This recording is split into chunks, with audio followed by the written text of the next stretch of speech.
नमस्कार दोस्तों, स्वागत है आपका साहित्य सागर चैनल पर। आज हम लेकर आए हैं गोदान कहानी का 5वां भाग। इस भाग में होड़ी की जिंदगी और भी कठिन होती जाती है और उसके संघर्ष में नई चुनौतियां सामने आती हैं। मुंशी प्रेमचंद जी की लेखनी ने इस भाग में भी समाज के गहरे पहलुओं को उजागर किया है। तो चलिए गोदान की इस यात्रा में एक और कदम आगे बढ़ाते हैं। उधर गोबर खाना खाकर अहिराने में पहुंचा। आज जुनिया से उसकी बहुत सी बातें हुई थीं। जब वह गाय लेकर चला था तो जुनिया आधे रास्ते तक उसके साथ आई थी। गोबर अकेला गाय को कैसे ले जाता? अपरिचित व्यक्ति के साथ जाने में उसे आपत्ति होना स्वाभाविक था। कुछ दूर चलने के बाद जुनिया ने गोबर को मन भरी आंखों से देखकर कहा, अब तुम काहे को यहां कभी आओगे? एक दिन पहले तक गोबर कुमार था। गांव में जितनी युवतियां थीं वह या तो उसकी बहनें थीं या भाभियां। बहनों से तो कोई छेड़छाड़ हो ही क्या सकती थी। भाभियां अलबत्ता कभी कभी उसे ठठोली किया करती थी, लेकिन वह केवल सरल विनोद होता था। उनकी दृष्टि में अभी उसके यौवन में केवल फूल लगे थे। जब तक फल न लग जाएं, उस पर डेले फेंकना व्यर्थ की बात थी। और किसी ओर से प्रोत्साहन न पाकर उसका कौमारी उसके गले से चिपटा हुआ था। जुनिया का वंचित मन, जिसे भाभियों के व्यंग और हास विलास ने और भी लोलुप बना दिया था, उसके कौमारी ही पर ललचा उठा। और उस कुमार में भी पत्ता खड़कते ही किसी सोए हुए शिकारी जानवर की तरह यौवन जाग उठा। गोबर ने आवरणहीन रसिकता के साथ कहा, अगर भिक्षुक को भीख मिलने की आशा हो तो वह दिन भर और रात भर दाता के द्वार पर खड़ा रहे। जुनिया ने कटाक्ष करके कहा, तो ये कहो तुम भी मतलब के यार हो। गोबर की धमनियों का रक्त प्रबल हो उठा। बोला, भूखा आदमी अगर हाथ फैलाए तो उसे क्षमा कर देना चाहिए। जुनिया और गहरे पानी में उतरी। भिक्षुक जब तक 10 द्वारे न जाए उसका पेट कैसे भरेगा? मैं ऐसे भिक्षुकों को मुंह नहीं लगाती। ऐसे तो गली गली मिलते हैं। फिर भिक्षुक देता क्या है? असीस। असीसों से तो किसी का पेट नहीं भरता। मंद बुद्धि गोबर जुनिया का आशय न समझ सका। जुनिया छोटी सी थी, तभी से ग्राहकों के घर दूध लेकर जाया करती थी।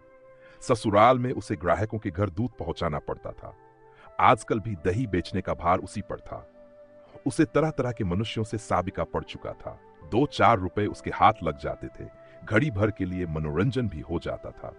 मगर यह आनंद जैसे मंगनी की चीज हो। उसमें टिकाव न था, समर्पण न था, अधिकार न था।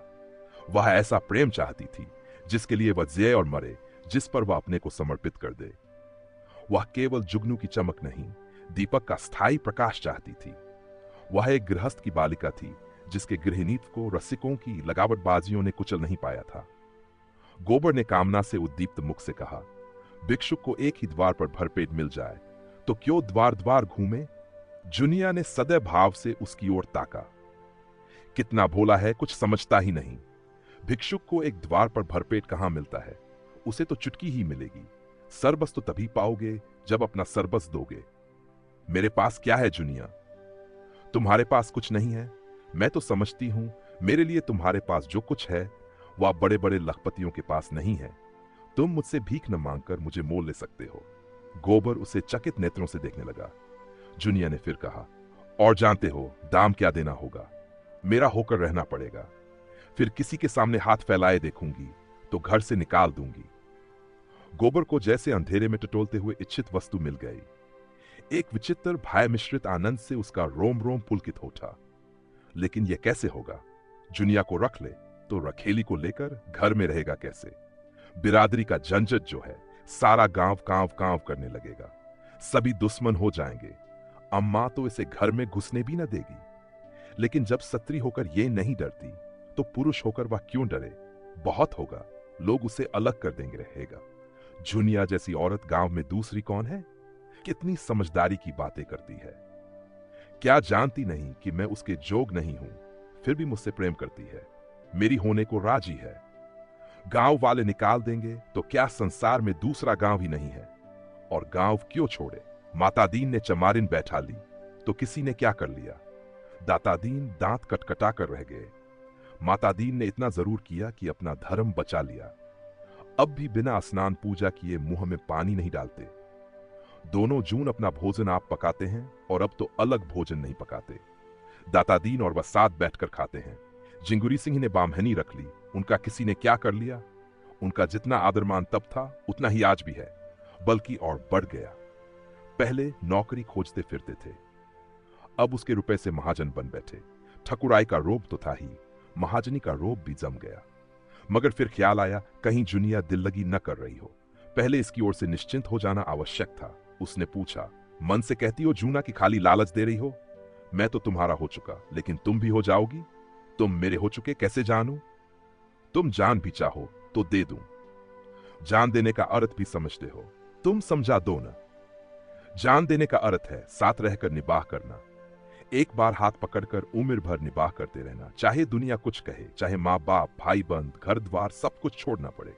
मुंह से जान देने वाले बहुतों को देख चुकी, भौरों की भांति फूल का रस लेकर उठ जाते हैं।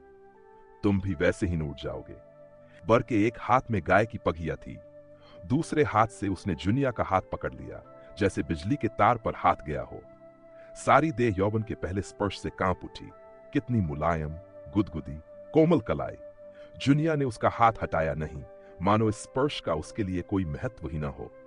फिर एक क्षण के बाद गंभीर भाव से बोली, आज तुमने मेरा हाथ पकड़ा है, याद रखना। खूब याद रखूंगा जूना, और मरते दम तक निभाऊंगा। जुनिया अविश्वास भरी मुस्कान से बोली, इसी तरह तो सब कहते हैं गोबर, बल्कि इससे भी मीठे चिकने शब्दों में। अगर मन में कपट हो मुझे बता दो, सचेत हो जाऊं।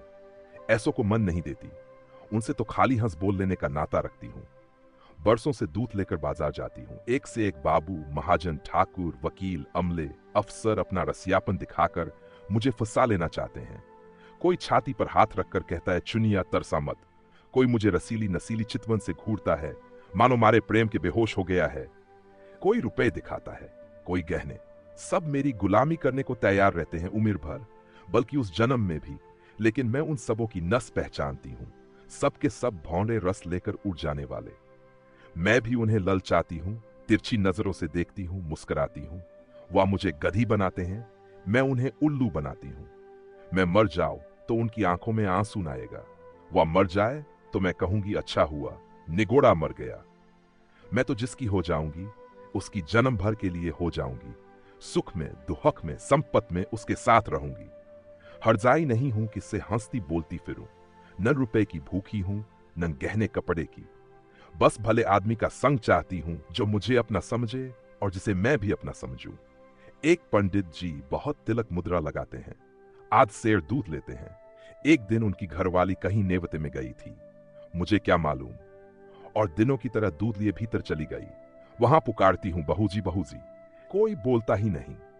इतने में देखती हूं तो पंडित जी बाहर के किवाड़ बंद किए चले आ रहे हैं। मैं समझ गई इसकी नीयत खराब है। मैंने डांट कर पूछा, तुमने किवाड़ क्यों बंद कर लिए? क्या बहू जी कहीं गई हैं? घर में सन्नाटा क्यों है? उसने कहा, वह एक नेवते में गई है, और मेरी ओर 2 पग और बड़ा आया। मैंने कहा, तुम्हें दूध लेना हो तो लो, नहीं मैं जाती हूं। बोला, आज तो तुम यहां से न जाने पाओगी जूनी रानी, रोज रोज कलेजे पर छुरी चलाकर भाग जाती हो, आज मेरे हाथ से न बचोगी। तुमसे सच कहती हूं गोबर। मेरे रोए खड़े हो गए। गोबर आवेश में बोला, मैं बच्चा को देख पाऊं तो खोदकर जमीन में गाड़ दूं, खून चूस लूं, तुम मुझे दिखा तो देना। सुनो तो, ऐसों का मुंह तोड़ने के लिए मैं ही काफी हूं। मेरी छाती धक धक करने लगी। ये कुछ बदमाशी कर बैठे तो क्या करूंगी? कोई चिल्लाना भी तो न सुनेगा। लेकिन मन में यह निश्चय कर लिया था कि मेरी देह छुई तो दूध की भरी हांडी उसके मुंह पर पटक दूंगी। बला से 4-5 सेर दूध जाएगा, बच्चा को याद तो हो जाएगी। कलेजा मजबूत करके बोली, इस फेर में न रहना पंडित जी, मैं अहीर की लड़की हूं, मूंछ का एक एक बाल चुनवा लूंगी। यही लिखा है तुम्हारे पोथी पत्र में कि दूसरों की बहू बेटी को अपने घर में बंद करके बेइज्जत करो।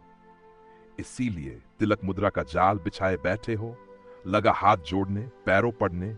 एक प्रेमी का मन रख दोगी तो तुम्हारा क्या बिगड़ जाएगा जूना रानी? कभी कभी गरीबों पर दया किया करो, नहीं भगवान पूछेंगे। मैंने तुम्हें इतना रूप धन दिया था, तुमने उससे एक ब्राह्मण का उपकार भी नहीं किया, तो क्या जवाब दोगी? बोले, मैं विप्र हूं, रुपए पैसे का दान तो रोज ही पाता हूं, आज रूप का दान दे दो। मैंने यूं ही उसका मन परखने को कह दिया, मैं 50 रुपए लूंगी। सच कहती हूं गोबर। तुरंत कोठरी में गया और 10-10 के 5 नोट निकालकर मेरे हाथों में देने लगा। और जब मैंने नोट जमीन पर गिरा दिए और द्वार की ओर चली तो उसने मेरा हाथ पकड़ लिया। मैं तो पहले ही से तैयार थी। हाड़ी उसके मुंह पर दे मारी। सिर से पांव तक सराबोर हो गया। चोट भी खूब लगी। सिर पकड़कर बैठ गया और लगा हाय हाय करने। मैंने देखा अब ये कुछ नहीं कर सकता, तो पीठ में 2 लातें जमा दी और किवाड़ खोलकर भागी। गोबर ठट्ठा मारकर बोला, बहुत अच्छा किया तुमने। दूध से नहा गया होगा, तिलक मुद्रा भी धुल गई होगी, मूछें भी क्यों न उखाड़ ली। दूसरे दिन मैं फिर उसके घर गई। उसकी घरवाली आ गई थी। अपने बैठक में सिर में पटपटी बांधे पड़ा था। मैंने कहा, कहो तो कल की तुम्हारी करतूत खोल दूं पंडित। लगा हाथ जोड़ने। मैंने कहा, अच्छा थूक कर चाटो तो छोड़ दूं। सिर जमीन पर रगड़कर कहने लगा, अब मेरी इज्जत तुम्हारे हाथ है जूना। यही समझ लो कि पंडिताइन मुझे जीता न छोड़ेंगी। मुझे भी उस पर दया आ गई। गोबर को उसकी दया बुरी लगी। ये तुमने क्या किया? उसकी औरत से जाकर कह क्यों नहीं दिया? जूतों से पीटती। ऐसे पाखंडियों पर दया न करनी चाहिए। तुम मुझे कल उनकी सूरत दिखा दो, फिर देखना कैसी मरम्मत करता हूं। जुनिया ने उसके अर्ध विकसित यौवन को देखकर कहा, तुम उसे न पाओगे। खासा देव है, मुफ्त का माल उड़ाता है कि नहीं। गोबर अपने यौवन का यह तिरस्कार कैसे सहता? डींग मारकर बोला, मोटे होने से क्या होता है? यहां फौलाद की हड्डियां हैं। 300 डंड रोज मारता हूं। दूध घी नहीं मिलता। नहीं अब तक सीना यूं निकल आया होता। यह कहकर उसने छाती फैलाकर दिखाई। जुनिया ने आश्वस्त आंखों से देखा। अच्छा, कभी दिखा दूंगी। लेकिन यहां तो सभी एक से हैं। तुम किस किस की मरम्मत करोगे? न जाने मर्दों की क्या आदत है कि जहां कोई जवान सुंदर औरत देखी और बस लगे घूरने, छाती पीटने। और ये जो बड़े आदमी कहलाते हैं, ये तो निरे लंपट होते हैं। फिर मैं तो कोई सुंदरी नहीं हूं। गोबर ने आपत्ति की। तुम्हें देखकर तो यही जी चाहता है कि कलेजे में बिठा ले। जुनिया ने उसकी पीठ में हल्का सा घूसा जमाया। लगे औरों की तरह तुम भी चापलूसी करने। मैं जैसी कुछ हूं वह मैं जानती हूं, मगर इन लोगों को तो जवान मिल जाए, घड़ी भर मन बहलाने को और क्या चाहिए। गुण तो आदमी उसमें देखता है जिसके साथ जन्म भर निबाह करना हो।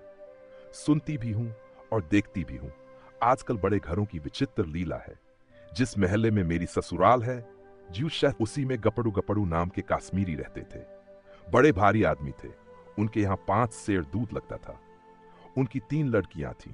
कोई 20-20, 25-25 की होंगी। एक से एक सुंदर। तीनों बड़े कॉलेज में पढ़ने जाती थीं। एक साहित्य कॉलेज में पढ़ाती भी थी। 300 का महीना पाती थी। सितार वह सब बजावें, हारमोनिया वह सब बजावें, नाचें व गावें वह, लेकिन ब्याह कोई न करती थी। राम जाने वह किसी मर्द को पसंद नहीं करती थीं कि मर्द उन्हीं को पसंद नहीं करता था। एक बार मैंने बड़ी बीबी से पूछा तो हंसकर बोली, हम लोग ये रोग नहीं पालते, मगर भीतर ही भीतर खूब गुलछर्रे उड़ाती थीं। जब देखूं 2-4 लौंडे उनको घेरे हुए हैं। जो सबसे बड़ी थी वह तो कोट पतलून पहनकर घोड़े पर सवार होकर मर्दों के साथ सैर करने जाती थी। सारे शहर में उनकी लीला मशहूर थी। गपड़ू बाबू सिर नीचा किए जैसे मुंह में कालिक सी लगाए रहते थे। लड़कियों को डांटते थे, समझाते थे, पर सब की सब खुल्लम खुल्ला कहती थी, तुमको हमारे बीच में बोलने का कुछ मजाल नहीं है। हम अपने मन की रानी हैं, जो हमारी इच्छा होगी वह हम करेंगे। बेचारा बाप जवान जवान लड़कियों से क्या बोले। मारने बांधने से रहा, डांटने डपटने से रहा, लेकिन भाई बड़े आदमियों की बातें कौन चलाए। वह जो कुछ करे सब ठीक है। उन्हें तो बिरादरी और पंचायत का भी डर नहीं। मेरी समझ में तो यही नहीं आता कि किसी का रोज रोज मन कैसे बदल जाता है। क्या आदमी गाय बकरी से भी गया बीता हो गया है, लेकिन किसी को बुरा नहीं कहती भाई। मन को जैसा बनाओ वैसा बनता है। ऐसों को भी देखती हूं जिन्हें रोज रोज की दाल रोटी के बाद कभी कभी मुंह का स्वाद बदलने के लिए हलवा पूरी भी चाहिए। और ऐसों को भी देखती हूं जिन्हें घर की रोटी दाल देखकर ज्वर आता है। कुछ बेचारियां ऐसी भी है जो अपनी रोटी दाल में ही मगन रहती हैं। हलवा पूरी से उन्हें कोई मतलब नहीं। मेरी दोनों भावजोही को देखो। हमारे भाई काने कुबड़े नहीं हैं। 10 जवानों में 1 जवान है, लेकिन भावजों को नहीं भाते। उन्हें तो वह चाहिए जो सोने की बालियां बनवाए, महीन साड़ियां लाए, रोज चाट खिलाए। बालियां और मिठाइयां मुझे भी कम अच्छी नहीं लगती, लेकिन जो कहो कि इसके लिए अपनी लाज बेचती फिरूं तो भगवान इससे बचाएं। एक के साथ मोटा जोटा खा पहनकर उम्र काट देना, बस अपना तो यही राग है। बहुत करके तो मर्द ही औरतों को बिगाड़ते हैं। जब मर्द इधर उधर ताक झांक करेगा तो औरत भी आंख लड़ाएगी।